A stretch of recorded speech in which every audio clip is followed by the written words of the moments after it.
คนมอฮอดปุ๊บกับมหาหล่อเลยเด้นี่อันเอียงก่อบุญส่งเงื่อแคมของทุกคนคนหลายนี่อันนี้มาแต่อย่างว่าเซรภูมิเนี่ยเนาะเซรภูมิมอแค้นทิวลีคนบ่ขาดแค้นนี่โอ้ทั้งถ่ายทั้งรถนอนทุกคนตอนนี้กำลังหลายแต่ว่ายังบ่รู้ว่าเพิ่นแข่งเรือเริ่มถ่ายมือใดจังไหนนอนแต่ว่ามืออื่นจะสิมาถ่ายคลิปเต็มให้ลุงทาง YouTube แล้วก็เบิ่งว่าแต่ว่าที่ในนี้คือประมาณ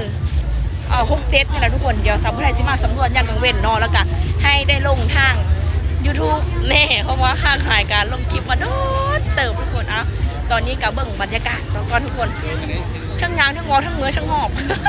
เดี๋ยวให้เบิ่งบรรยากาศ